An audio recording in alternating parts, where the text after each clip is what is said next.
I will bring in Dujunnea and Champ, and I'm gonna try to be good and change my graphics right at the right time, like a pro streamer. And so we're gonna bring in Dujunnea Bland. It's been a couple of weeks. I do hope that you are feeling better. Unfortunately, we had 2 wins while you were away, and now we have a loss to break down, and it should have been a win. But Dujunnea, how are you feeling? And Feeling we'll pretty get good, into man. it.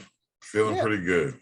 Oh, Hanging good. in there. I'm happy to hear that. And yeah, it was a rough game. We had opportunities. I think we are overall still playing better in our last 5 games than we were a couple of weeks ago, and we were like, what team is this? And so we'll get into that. I also want to bring in DC's People's Champ officially in the stream. He's been moderating like a champ over on our Twitch channel, which I appreciate as always. Champ, how are you doing tonight?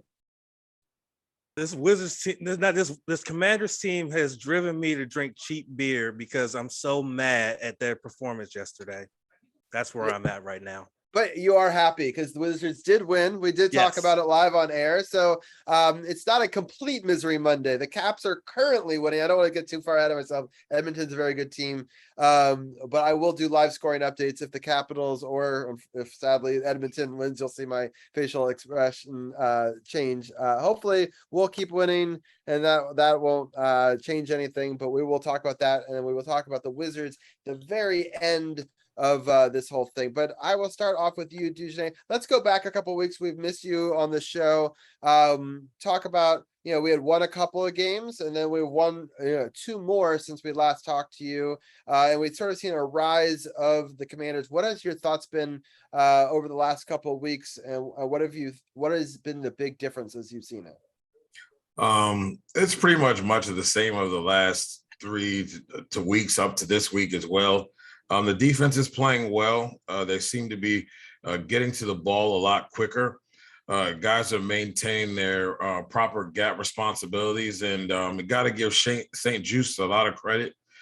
He's taken on teams number ones, and he's been handling them quite well.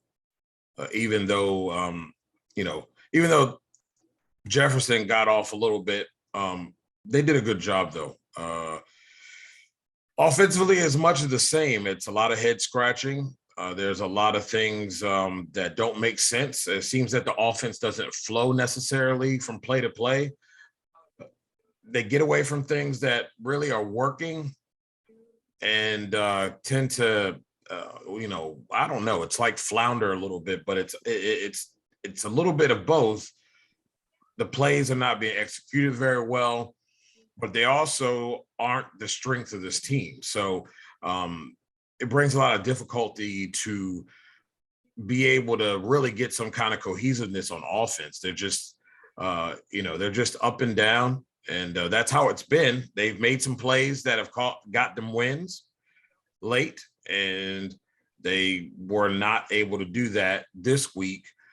Due to the fact that you know what you get with Taylor Heinicke, and sometimes he's going to give the ball away. And unfortunately, I thought the defense had done an excellent job. He gave the ball away at the wrong time, and defense just didn't have enough left in the tank to continue to bail them out. So, this team has made some improvements, especially defensively. I really like what they're doing there. Offensively, you see them run the ball better. I don't think there's much difference in the quarterback play. I know some fans will say that Taylor's doing a better job. I think it's pretty even here. There's some more plays that Taylor makes outside of what Carson would make because of his knowledge of the offense. But outside of that, we're seeing pretty much of the same. We see some great moments, but usually those moments don't come in the first half. So it's been a difficult road for them, but they've been able to tough it through. They gut it out, get some gutsy, hard fought wins. And, that's what builds character. I know a lot of people would like to see a few more points on the board, but I kind of like these gutsy wins where you have to scrap and fight and claw, because at the end of the day, if they can continue to improve and kind of pick up their offensive pace a little bit at the end of the year, that's the type of scrappiness you're going to need when you're getting down to the stretch, if you're able to fight for a playoff spot. Yeah, I want to give a quick little shout out for the people that are live with us on Facebook. I just invited a lot more groups, so all the different commanders groups out there. Brian Bingham and Eric Jessup are both with us, and they're talking also a little bit of caps with us. And we were very excited, live game, stuff like that. So I didn't talk about some of their points, but I appreciate them for tuning in for that. And also about the Heineke Hive in the house. So at least Eric is a fan, and I appreciate that. I think his offensive coordinator is not doing him any favors. I think No. as he wasn't doing Wentz, and now I really feel like it is the coordinator because I'm seeing some of the same things across multiple quarterbacks happening, and so that's the big frustration, at least for me, in both the wins and the losses. And so I think when we were rolling out and when we're doing some misdirection and we're doing some nice gadget plays and some running plays, and we got them off the game, and then we can throw some passes into it. Carroll talked about at the end of the game, yesterday in his post game, which if people go check that out on our page. But it's just frustrating to be passing and even allow for that interception to happen when you're up 7. And I understand that we were having a tough game running up until that point, but it doesn't mean you have to go away from it, especially when you're up. You just got to find creative, different ways to get the running game or the screen game or crossing routes or other things going that's simple. And, even slants or whatever, just get a couple of yards, just keep the chains moving. It didn't have to. We've been doing that early in the season, having 7-minute drives where we're eating up clock and stuff like that. So we just had to get back to some of that, and I didn't see that at the end of the game. But I want to get Champ into here. I know that he's got some stuff to say. What are you seeing? Both positive and negative. Do you think it's the quarterback? Some people online still think it's the quarterback, or do you think it is the offensive coordinator? Or what's your finger on the pulse right now? I'm gonna name the one positive that really stood out to me on this game. And that was that incredible 49-yard touchdown pass from Heineke to Samuel. There were 3 defenders on Samuel. Somehow he still caught it and got into the end zone. Incredible. That's the only positive I can see. Now for the big negative. You were up by 10 in the fourth quarter. All you had to do was keep possession, keep your defense off the field, keep their offense on the field, and you could escape with a win. But you let Kirk Cousins come home. He used to be here. You let him come home, and y'all give up, oh my God, y'all give up 13 unanswered points in the fourth quarter to lose. 13. A defense that has been so solid this first half of the season gives up 13 points unanswered in the fourth quarter to lose. Now, I wouldn't be this upset because, the Vikings have only lost once this season, so they are a good team. But you had them on the ropes, down, knocked down. Like Doc Walker said on a radio broadcast, this is where you put your foot on the neck and you crush the windpipe. And what did you do? You lightly tapped the windpipe and then took your foot off. And what happened? They got back up, they recovered, and then they took their foot, put it on your windpipe, and crushed yours. This is a frustrating loss. That's why I'm sitting here, and Dujunnea is around my age. He'll understand this. Dujunnea, I'm sitting here drinking 211 right now. That's how freaking pissed off I am right now. That's how pissed off I am right now with this game because they had it, and then they lost it. And those are the most frustrating games that as a fan you can experience is knowing you have one of the best teams in the league down on the mat for a 3 count, but instead you do like in wrestling, you have somebody down on a 3 count. You're supposed to go for the pin. No, they decided to do their taunt. They started to taunt the crowd. That's, they get back up, they recover, they have the comeback, they hit their finisher on you. 1, 2, 3. This was not good. I totally agree with this assessment. I was very frustrated that they let them go. Now, it's interesting. The Vikings have a lot of these games this season where they look like they should have lost the game and they found a way to win. And the Commanders are on the other side of it. There are some games where maybe they should have won and then they lost. There are other games where I feel like we stole some games too. The Bears game comes to mind as well. But in our circumstance, it kind of evens out, but they have enough playmakers that in my mind, we made 3 mistakes in the second half that led to that loss. Only 3, not that many, right? It's not like made 20 mistakes, whatever. 3 mistakes, misuse of timeouts in the third quarter, I think is, bad challenge and just overall. I won't say it's a bad challenge because I agree with Ron. If he doesn't challenge there, then they're saying, why didn't you challenge? I mean, he's in a catch-22 right there. If he hadn't already used a timeout for in a stupid situation in the third quarter, fine, that's a good challenge. You can't lose your second timeout. You have to hold 2 timeouts to the end of the game. You have to. It's in a game where time management's so crucial. There's such a big difference between having 1 timeout and 2. And you can't call the challenge unless you're sure you're going to get it right. And it was very questionable, and I don't think you gained a whole lot from it too. Like if it's in a play where you gain a touchdown or you take a touchdown away, those are really important challenges. This was a yardage thing. I don't even know if you're going to get the first down in that situation. So, it's just not, I don't think it's worth the potential losing of the timeout. And, and so that's one. Obviously, the interception, while you're throwing it, we talk about it. They should be running. They should be doing other stuff. And the third thing is boneheaded play, a stupid penalty at the end of the game that they took the 3 points off the board, and they were basically able to kneel the ball down, and we weren't able to get it again because we didn't have another timeout. We had even one more timeout. They can't do that. And that was bad, but I do feel like the interception was the dagger. Oh, yeah, for sure. But I don't think the penalty made much of a difference. It was a bonehead play. Very bonehead play, but I don't think that was the deciding factor. I think and here's my thing. I know Champ was upset about the finish. The problem is this: your defense has been living up to their end of the bargain the whole entire game. The offense had been nowhere to be found until late in the second quarter. They got 3 points, and then you come back and they get 2 touchdowns. 1 in the third and 1 in the fourth. They needed, before the interception happened, that needed to be a drive to give the defense some help and to give them a little bit of a breather. They didn't get that because they turned the ball over so quickly. And then it puts the defense back in a circumstance where they're just not ready to be back out there yet. They've been out there most of the game. They've bailed you out. But they needed you to be on the field a little bit longer.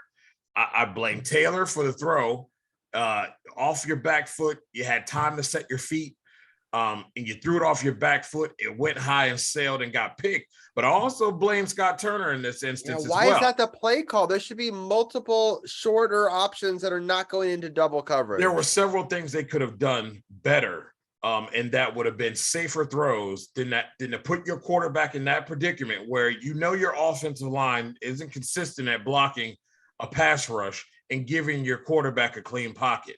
So you have to do things to help generate a cleaner pocket for your quarterback, whether that's bringing in extra blockers, whatever the case may be, you have to do so that it's clean, the ball gets off easily, and you don't have him throwing the haymakers over the middle that likely might get missed and get picked off. Go back to Samuel saved his butt down there, not only to get the touchdown, but to get the throw. Samuel's in the post-game interview clearly stated that he had no business throwing that ball. He had no business throwing it. Okay. But again, I tell you guys, we got lucky that there was a pick play going by the referee that took one of the 3 guys saved out. The play. Right. The ref was saved that play and made that play possible. I think it gets picked by the underneath guy. Absolutely. Right. Absolutely. It was not supposed to be thrown. Period. Right. And so all of those things are true, but tell me if I'm wrong. I don't see a lot of slant plays called by us in this offense whatsoever. And I'm interested why something that has been successful for our franchise over history has, in some ways, I feel like I've seen so few of them. I don't know if it's just me not seeing it or if it's just not happening, but I don't remember many of them being called. It's not. You would think with a Samuels, with a Terry McLaurin, that you would see a lot more of those. You got, Logan Thomas out there. I also talk about the famous seam route we've seen with, Vernon Davis, you name the tight end, Chris Cooley, where you're running down the middle. It's kind of a post route right over the middle there, get it over the middle linebacker in between the safety, those type of big plays We don't see those things from this offense. We don't see those things called, by Scott Turner. And do you have any idea why those what I would call conventional plays, more Madden style that you see a lot, in Madden games that they worked historically for us? I think it was Santana Moss, some of his bread and butter, right, was some of those types of plays. Yep. Why are they just going away from them? And why don't they do some exotic runs and some interesting runs that seem to work, and then they just go away from those as well? So exactly. I think those types of plays, and it's really, it's kind of contradictory to say this, but the offensive line isn't protecting long enough for him to be able to allow those plays to develop a lot of times. But at the same even time, the slant play, I feel like slants aren't now as long the slants are 3 steps in a throw. It's not that hard. I don't know why we don't run enough. I don't know why there's not enough slants being run with a drag route underneath. There's so many things you can do with that to give your quarterback an outlet if those slants aren't open. But I believe that these wide receivers can get the job done. And really, especially in a short span where you're really trying to throw a 5-yard slant route and let your wide receiver, get the yak. These guys can do it, man. Their footwork and the way that they work in that short span to get space and generate space is like no other in this league. So, look, I'm not haven't been a huge fan of Scott Turner. I'm really surprised that he's still here at this point. Something's got to change, and it's not because you don't have the quarterback, because Taylor is more of a risk taker. Yeah, I mean, he's got the ability. I've seen him make the throws. I mean, they're not perfect, and I'm not saying he's like the number 1 quarterback in the league, but he's got more than enough of the intangibles. He's got some legs on him too. I don't know. He can win some plays for you, and he has. And he's got that heart too, which is like that intangible that I feel like we don't always, talk enough about. But like, I don't know, it's just very frustrating, especially early in games. That's the one last question I want to ask you, and then I want to get Champ back involved in this as well. But early on in games, I feel like we're falling behind and we're playing this catch-up game constantly. And I know that I was excited that after the first drive we let them score, but then we answered, and then I thought we played a better game. But why do we have to fall behind to like wake up all the time? Like, why can't we get that stop? Even on the defensive side, we seem to be a little slow, early on in games, stopping them. And then the defense wakes up and the offense sometimes wakes up. But like, I would like the offense to wake up earlier, and both sides, where we actually maybe give ourselves a cushion, since we clearly lose 10-point leads pretty quickly. I think that those could be keys, especially next week against the Eagles. We fall behind to the Eagles, I don't see us coming back and winning that game. No. I don't see us winning no matter what. That'll be an interesting game for us to cover live on the podcast next week. We'll be doing a watch along. We'll give Dujunnea the night off for that, so he can watch the game in peace. But people will get to see my reaction live to that game. I don't predict a great one, but the Eagles have looked very good. But how do we start faster and get into it? Because I think we make some good plays and towards down the stretch sometimes. Stop doing the obvious. I think what you're seeing with the offense a lot of times is that we're running on obvious downs, we pass on obvious downs, and there's no variation of that. Tempo is another thing that would be nice. Coming in and maybe going a little no huddle, not allowing them to substitute, catching them in a package that really gives the offense an advantage. Doing things like that. It doesn't seem like too often that you see this team take advantage of certain situations. Defensively, I really do think they come in, and I think they were bent on, okay, we're going to go man-to-man, St. Juiced on Jefferson. And really, to be honest with you, I can't argue with the way that they started, because Juice was right there the whole entire time. It's just that Jefferson made a better catch. But it's not like he wasn't getting toasted out there. He was right there, even the catch in the end zone. I mean, how do you play it any better than that? Just the wide receiver makes a better play. And they locked down after that. Maybe it's taking a look at things, and I think sometimes they get into a situation where these are the scripted plays, and they're going to go with what they're going to go with to see what they're going to do. And by that time, they've let them march right down the field. They've decided they're not going to do anything exotic. We're going to stick with what we're doing, and they score. And then as the offense comes out, they come out and they go 3 and out. It's a problem. And you know, the two most things that are really the issue at this point, we thought, you know, you would think that penalties would have been the issue for Washington, and that was not the case at all. They only had 3 for 26 yards. Yeah, I was actually impressed they cleaned some of that up. But the third downs have been atrocious for offense. 3 of 10 is not going to cut it. You can't do it when the other opposing team is 7 of 16. And I think a lot of that also came late in the game as the defense beginning to wear. Our third downs and their third downs, theirs were much more manageable, much shorter yardage. Ours were, 7 yards plus a lot of times. Yep. And so that makes things very difficult. Theirs were 4 or less a lot of times, which, is a lot more easier manageable to convert. And so it would help if they just would switch some things up. You can't run on obvious downs all the time. And you're going to have to switch things up on how you want to run. Or don't do obvious runs. You could maybe pretend that you're going to do an obvious run and then switch it up. Or, I don't know. There's ways to get around that. We've done those plays and they've worked. It's just we've gone away from it. I want to give a frustrating scoring update. Liam Draisaitl scored his 8th goal of the season, assisted by Zach Hyman and Evander Kane to make it 4-3. It was a chance. It was a bouncing puck down low. Ovechkin had an opportunity to clear it. He didn't get his stick on it. It unfortunately went right to their guy who passed it across, and it's just an easy goal for someone with the skills of Draisaitl. So it's a very close game. 15:39 left in the third period. It's 4-3. Capitals are still leading. The Oilers have only put up 19 shots. The Caps have put up 27. So it's kind of a recap or a reset of where we are in that. So it's unfortunate that the Oilers have scored. It's going to be a close game here down the stretch. I want to go to Champ real quickly and get some of his thoughts, on this game or any of the things we've been talking about. Honestly, this Eagles game scares me a lot. And I hear all the fans. I hear them chirping, oh, the Eagles haven't played anybody. Oh, it doesn't matter. This is the NFL. It doesn't matter if they, quote unquote, played somebody or not. That team has not lost.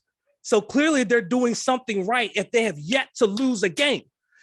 So hearing this chatter about, oh, they haven't played anybody, it doesn't matter. Any given Sunday, somebody can come up and win, period. So I don't want to hear this, all Eagles haven't played anybody, this, that, and the third. This team scares the living crap out of me. Jalen Hurts already has 2,000 yards passing, and we're almost halfway through the season. That's scary. With 12 touchdowns and 2 interceptions. And we have a very weak secondary. So we might get exposed this game. I'm going to be completely honest with you. We're going to be exposed in this game. So the defensive front have got to get home on Hurts. They have to. They have to make that kid feel like he is in danger every drop back. Because if not, that secondary is going to get exposed, and we are going to get run out of the link.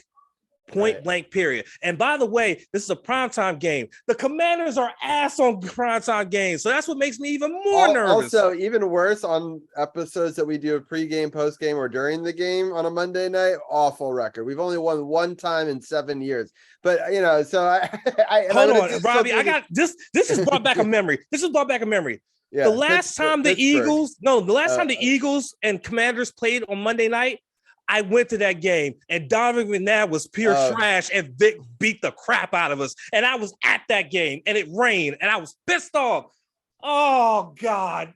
Yeah. I don't think that's the last time I played him on Monday night, but it is a time. I do remember that one. But I have to say real quickly, Ovechkin just made one of the sickest moves that I've ever seen. He blows by 2 people, goes inside out, makes them look ridiculous. They both then converge on him. He does a spinorama move. They both fly out of the way. He gets a shot on goal. The goalie makes the save, but just like he went 1-on-2 and deked them out twice, all of them, both of them, like just made them look silly. And people are like, oh, he's 37, like he's not the same guy. Like he's the grade A. No, stop that. Like, He's the grade A. That, I mean, he's already got a goal. We've already talked about it tonight, but just ridiculous. I mean, that play should make a SportsCenter highlight, regardless of if he scored a goal on it or not. But anyway, but I agree. I'm really terrified of this Eagles team. I will be shocked if we win, but I mean, if we want to make the playoffs, it's a game we're going to have to win. It's one of those things, like we've got to win some games that we're not supposed to. And this is going to be a very tough game. I want to give a quick score update in the Monday Night Football, so talking football. The Ravens have scored a field goal, and then it was answered by a field goal by the Saints. So it's 17-6, and they're actually previewing our Monday Night Football game right now. So it's hopefully I'll get my ESPN working by next week. Luckily, I have a million different. I can just do it on the Fire Stick if it's not working on the cable box. But anyway, we'll do a watch along. Might not be, it might be delayed a couple of seconds. But I'm excited about that show next week. But Dujunnea, before we let you get out of here, what are your final thoughts on this upcoming game? What are your keys to success? Overall, I do want to get your thoughts before you leave on all the news about the selling of the team. I don't like to feed into rumors, but I mean, retaining a company as large as Bank of America is big news. I don't want to just not talk about it at all. So first of all, talk about the upcoming game, and then I do want to talk about the potential sale of this team and your thoughts on if that's ever going to be a possibility. But yeah. This thing with Philly it's pretty cut and dry. If they can play the same type of defense that they've played over the last 4 games, then they have an opportunity to be able to slow this Eagles team down. And they have to score. Like, this is something that's been talked about over the last several weeks. When you start getting into these good teams, they have to find a way to score. So there has to be, something's got to change, and it's not going to be on the field. It has to be from coaching, and there has to be some creativity to get this offense moving so that they can start to find pay dirt and put 6 up on the board instead of 3 or nothing. So that's important. Converting on third downs is a big deal. Sounds cliche, but with this team, it's fact. They put themselves in more manageable third down situations to help get to what you're saying. Exactly. Positive gains on first and second put you in a third and manageable, third and short a lot more oftentimes than not. So that's what I think it's going to be. It's going to be a tough game on the road. They're just going to have to do a better job of just putting points on the board and giving their defense a rest. I think if they can do that, they can put together some points. I think this defense can do enough to give them what they need, but they're going to have to do what they were doing a little bit earlier in the season, and that's putting up 24 or more points. That's going to be important in order to win. Yeah, for sure. All right, let's I'll get Champ's final thoughts on this upcoming game, and I may even get Arun's on in a second. So I'm going to just talk to you about the sale of the team first, and then I'll get their thoughts on that to end the segment. But lots of news have come out, more about the scandal, obviously, which is, I think, pushed for the possible sale of the team. Lots of rumors flooding around about, maybe the owners, put it out there saying, look, sell the team. Like, we don't want to put it up for it, but like, it's time. And because obviously his tune changed, within the last couple of weeks compared to where he was sitting on this issue. What are your thoughts on stuff coming out of Redskins Park or Commanders Park? Is that what they call it now? Yeah, something like that. Yeah, Commanders Park doesn't have that same ring, does it? Man. Yeah. Anyway, Commanders, cave. I don't know. What are your thoughts on the potential sale of this team? A lot of people had something to say about it being a minority share. That is not what was stated or made clear in the statement. If they were going to give minority shares, it would have been clear in that statement that that's what they were doing. it is very clear and very obvious that he is selling this team.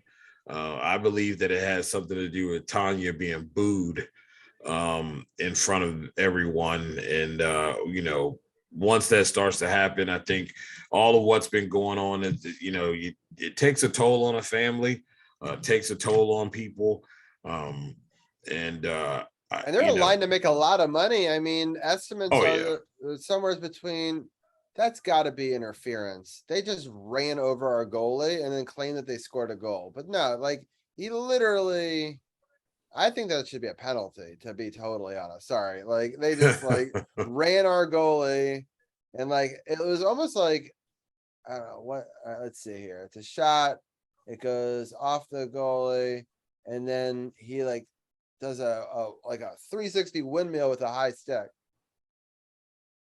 Oh wait, no, he still has it in his glove. Never mind. All right. Well, I thought he had scored off that.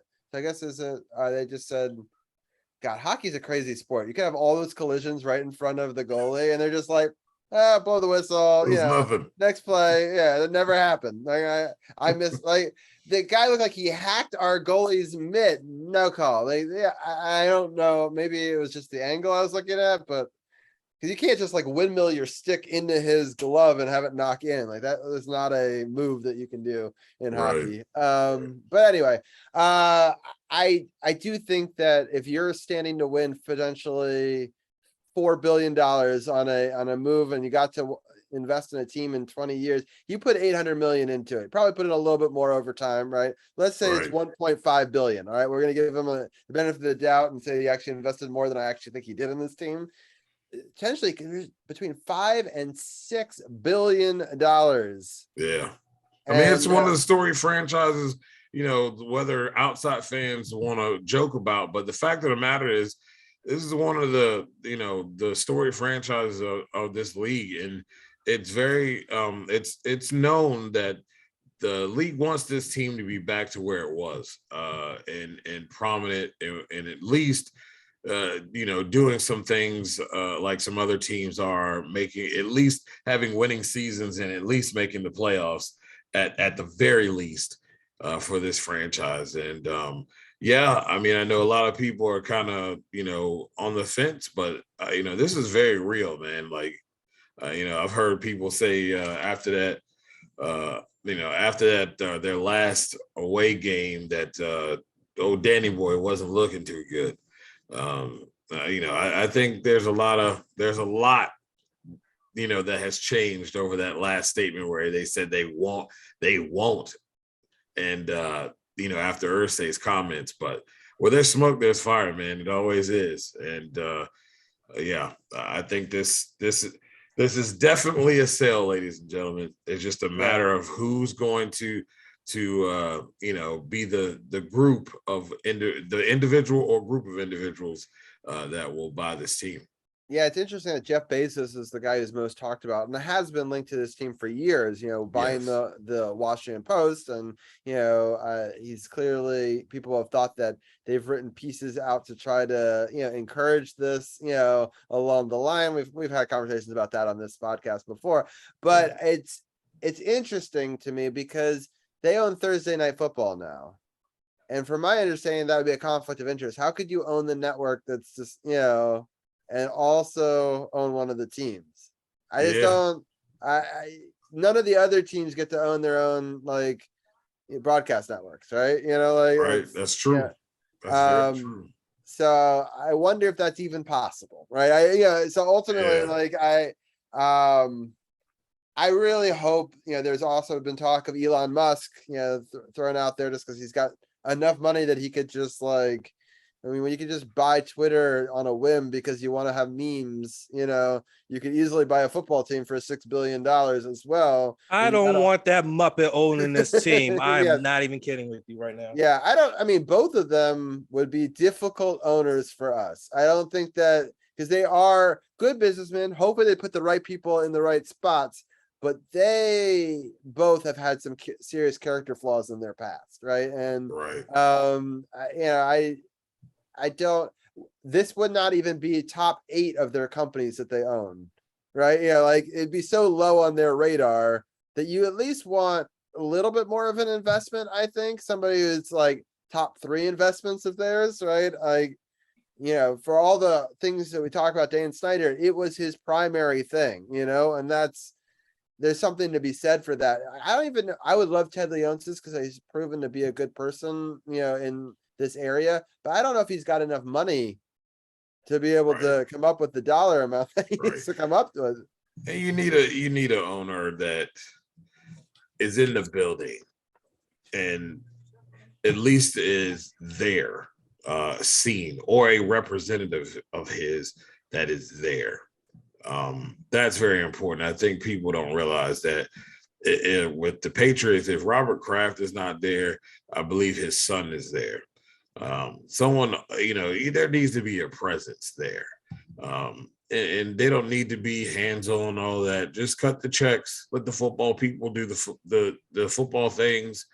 And but they still need to have a presence, right? But they do need to have a presence. You can't have someone that's so busy that it isn't available to be there and be in be there and be at least that be kind in the of game, staple. right? Like you should have the owner in the owner's box. Like how often would Jeff Bezos be in the owner's box? Right. Like I don't, but there's a lot of players in this, man. Although that big list of people that were in the final running that didn't get the Denver Broncos are sure enough bidding on this team.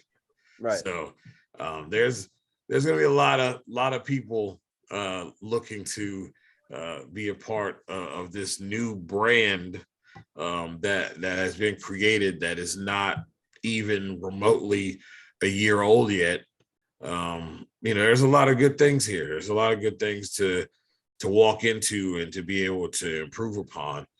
So it'll be interesting to see, who's the owner, who ends up winning the bid, and what happens going forth. And how quickly this happens, right? This will not happen this season. Will it happen this off season? I'm not even sure about that. So it'd be interesting to see, how much he can drag this out. Because just because he's saying he's starting to look at offers doesn't mean that, it could be years down the line. I don't think, it'd be interesting to see. Yeah. Definitely not tomorrow. Right. Exactly. Yeah. Definitely not tomorrow. So people are jumping on the news like, oh my God, it's a sign. And I'm like, I wasn't even going to report on it. We'll talk about it as the podcast, but I wasn't going to report on it as like breaking news until like something actually happens, along those lines. So one quick Capitals update before I let Dujunnea go. The Caps were kind of hemmed in their own zone. Oilers were buzzing. Capitals took what seems to have been a smart penalty, and they were able to kill that penalty on the penalty kill. There's a 6:48 left in this game. This game's still a 1-goal game. The shots are getting a little bit closer. The Oilers have now put up 24 shots. The Caps have yet to really register very many shots this period. They're still stuck on 29, again, with a 1-goal lead. So they've got to find a way to push here and get some momentum back. Again, a 1-goal game. And the Ravens just made a great play, a nice cut upfield for a big gain there in this Monday Night Football game. And it's 1st and 10 for them. And they are on the 45-yard line. Ooh, a nice run, a gain of 7. Now they're at the 37-yard line. And so they're still up 17-6 with 12:15 left in the fourth quarter there. And there's just under 6 minutes left in this hockey game. But Dujunnea, let people know what's happening on the breakdown this week. Well, hopefully we'll have a podcast. My co-host is pretty busy. But we're going to be talking about the Commanders here, up and coming. Talk about the improvements that we've seen so far. Also looking ahead to this Eagles game on Monday night, where, oh man, they don't fare so well in primetime games. So we'll be talking about that. Probably talking a little Wizards as well, as they're having quite a decent season, a decent start to the season, and hopefully that can carry forth as well. Yeah, For sure. Well, I want to thank Carly for joining us and all these different people who have been a part of our Twitch conversation all night, and people for joining us on Facebook. But Dujunnea, if people want to check the breakdown, all they have to do is go to sportsothp.com, click the podcast partners button, and you're right there. You're also under Team Sports OTHP if they want all the Dujunnea links. I'm also going to do DJ's command real quick. You can get the breakdown link there. Also some of his writings and stuff as well. So I really appreciate you, Dujunnea, for joining us. I know it's been a couple of weeks. We will let you watch the game in peace next week. People can watch me fret over it. We've got a big show next week. We got a big 4-person hockey roundtable. We'll have a big Wizards roundtable, and then we'll end the show with recapping kind of how the game is going with live scoring updates throughout. But Dujunnea, I appreciate your insight as always, and we'll have you back in a couple of weeks. All right, brother. Thank you so much. Y'all have a good night. Take care, my brother. Later. All right, champ. I'm going to do a little bit of a crossover segment. We're going to also bring Arun in here. And we're going to talk football for just a couple more minutes, and then we'll switch over to the Wizards. So we'll see if we can bring Arun on and see if he's got he's got his dog with him tonight. And Arun, how are you doing tonight? Not bad. I guess the Washington loss was kind of bad, but I guess the Wizards won, so that's kind of good. Yeah, it's your overall assessment. I know you were been listening in on our take. Do you have anything to add about this week's game or the upcoming game against the Eagles? Yeah, the Ridgeway number, he needs to be cut, like, for that play. The guy he's number 91 who jumped over and hit the defenseless blocker for no real reason. That challenge by Ron Rivera was another terrible challenge by Rivera. It was like, if they didn't get the first down, it was a 3rd and 1 play anyways, if they didn't challenge it, so it didn't really make any sense. And Heineke, I guess he got that pass to Samuels was great, but overall, like, that interception probably cost them the game. That was probably the biggest. Like, if they just handed off the ball and played ball control, the defense is playing well, they'd probably have a better chance to win the game. And also, I think, that was like lots of penalties, a lot of boneheaded mistakes, and ultimately it was a winnable game, but they lost. It is what it is. Yeah, for sure. And I'm going to get Champ's thoughts first, and then I want to get your thoughts as well on the potential sale of the team. So, Champ, what are your thoughts on anything that Dujunnea said about it, and any other additional thoughts you have? I mean, clearly, with all the controversies that have popped up over the last year or so with this team, as defiant as Dan Snyder had been about not selling the team, it was only a matter of time before he was going to have to take this next step of doing it. It was clear, like, there's no going back. Like, he was investigated by a committee in Congress, right? So at that point, there's no turning back. There's no recovering from that at all. So, I mean, honestly, it had to come to this. It had to come to this. Dan Snyder, as the owner of this team, has done nothing to keep this franchise to be the legendary franchise that it once was. Like, I think we've made the playoffs, 4 times since he's been an owner? And he's been an owner since 1999. We're in 2022. I think we only won 1 playoff game. Yeah. Again, and he's been the owner since 1999. That's 23 years. Okay, 23 years. I was about to graduate high school the last time this team was relevant, and he became the owner. I was graduating high school the following year. And my entire adult life, I've rarely got to be proud to be a Commanders fan, because this man has not done what he needs to do to make this team successful on the field. Has he made them one of the most profitable teams in the league? Of course he has. But has the product on the field been consistent? No. And it's crazy to see some of the potential suitors that people have been reporting on, like Elon Musk. I said it before and I'll say it again. I don't want that Muppet sitting in an owner's box at FedEx Field. No, go away. Leave us alone. Jay-Z, maybe. I mean, he's a minority owner of the Brooklyn Nets. So there you go. And then there was talk of like KD. Kevin Durant wanting to buy his hometown football, wanting to be an owner of his hometown football team. I don't know if I like that.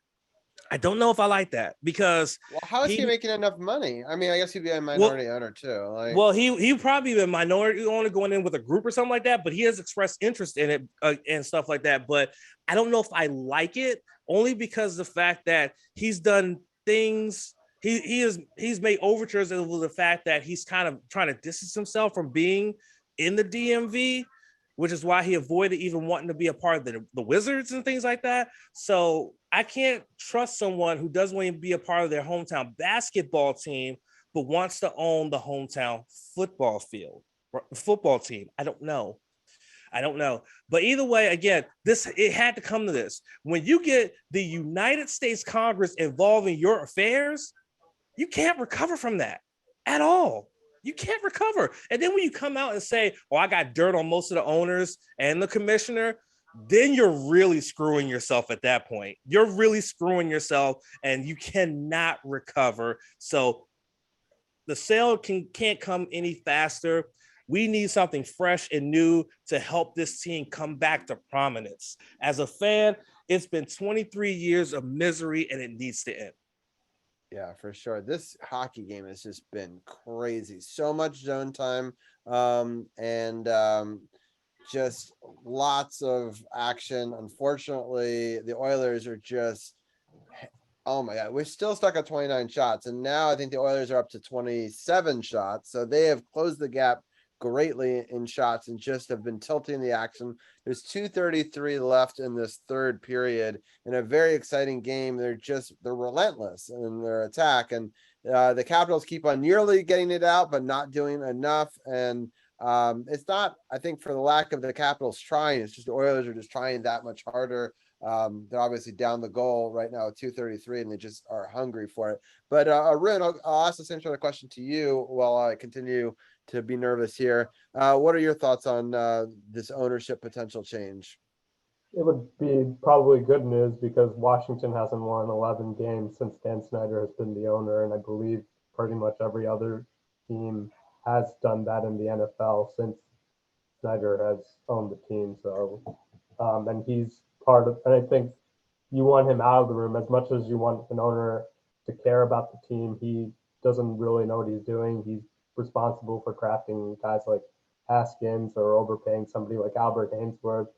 And the better off seasons are when Washington doesn't happen to do anything big, because it means Snyder isn't really doing anything. And probably this whole thing with Congress and the sexual harassment thing, that's probably dampening whatever involvement he has in the team anyways. And I think Durant and Matthew McConaughey, they're part of the Bezos. They'd be minority owners in that group. So I don't even think it's that much of a major factor. The best thing would, if Bezos isn't even that involved, he would just let the football people do what they're supposed to do. And I think it would be probably great news once if Snyder sells the team. I agree that nothing is official, but it is still news because the Commanders themselves did release a statement via Twitter, and if they're just selling a minority stake, they would have mentioned that by now too. So I think they are exploring the option of selling the team, but we can't celebrate yet, but that's like probably the biggest. There's a lot of smoke right now, so that's probably good news for the Commanders. Yeah, so I just got so the Oilers were buzzing for a while. The Capitals started to push on their own, and a huge surge led to them getting a high stick. I mean, the Oilers got a high stick, so we're on the power play. A little bit of a back and forth. We were buzzing in their zone. Then they got it out of the zone. It looked like they got a shorthanded opportunity. It didn't go their way. Ovechkin takes it up the ice the other way, has a beautiful pass to Evgeny Kuznetsov, who gives them the bird and gives them a goal, and a very important one with just under 2 minutes remaining in this game. Restores a 2-goal lead, 5-3, at 1:51 left. Very important 2 shots there to finally move that shot counter again. They're up 31-28 in shots, but again, up 5-3 in goals, which matter the most. 1:43 left in this game. I am going to do a bit of some play-by-play here. I'm going to switch over our graphic for some caps real fast, and then we'll get into some basketball in just a minute, because we did build this as a watch along, and it is the most exciting part of a hockey game. And we're down to 1 minute and 25 seconds. We're still in the offensive zone. The Oilers are trying to get it out so that way they can pull their goalie. And in fact, they do. They get to the line, and now they get in the offensive zone. The Oilers will pull their goalie now, I'm sure, with 1:11 left. They're cycling in the offensive zone. They get it right up front, and they score a goal. 1:06 left into the third period. With the man pulled, they score a goal, and it's now 5-4. It's the second time in this game where we've scored a goal and on a power play, and they've come right back. We've scored 4 out of our 5 goals in this game on the power play. We had talked about the power play not being super successful. Unfortunately, our goalie was down, and they shot it to the roof, and it's in. And it's a 5-4 game with 1 minute and 6 seconds here left. So we will continue to talk about this live hockey game until it is over. Wow. The Oilers go empty net again. They win the faceoff. They're already buzzing in our offensive zone. We're down in the McNugget minute. Ovechkin poke checks it, gets it out of the zone. The Oilers have to vacate the zone, which they do. They re-enter with 46 seconds left. They pass it along the blue line, try to get it down low. They're trying to get our players to move, and they do a bit of a jump pass. And they're saying that the puck went out of play, but came down very quickly. There's 33.1 seconds left in the third period, but I wouldn't be surprised if they don't take a look at the time. Just because it could have a little bit more time may be added into it. Right now it's just 33.1, but I think that they're looking at that. They're taking a timeout here for the Oilers are. All right, so we get to have a little bit of a breather. So once again, shots 31-29. The Oilers have much closed that gap. The Caps are up 5-4. 33.1 seconds is what's on the board. Oilers are going to try to draw up a play in the offensive zone, and we'll see how they fare here. But I'm happy that the Wizards were able to pull away with a victory. We'll get into our Wizards talk in just a moment. And the Ravens are just scored a touchdown there, so they're now up 27-6 in their game. So this game is in New Orleans, so all right, so they decide that the faceoff will be outside of the zone, which is actually really an important differentiating factor. The Capitals are able to win the thing. They try to throw it down the ice to get the empty netter, but it's just wide. But our player gets back there, and so there's no icing, which is big. There's 17 seconds left in the game. The Oilers are advancing into our zone. It's still empty net. They're passing along the blue line, passing up front, but it was a block shot. It escapes the guy at the blue line. All the Oilers have to get out of the zone. 1-0, and the Capitals are able to win the game 5-4. That's very exciting. So in this Misery Monday, we're able to get 2 victories, and that'll be my segue here. Again, Caps win 5-4, very much due to the power play. But let's get into some Wizards talk as we have our Wizards roundtable trio as we're going to go tonight. Big win for the Caps. I'm very excited about that. But let's get into some Wizards talk. I'm going to quickly pull up the schedule, and I'm going to share our screen. Just give me 1 second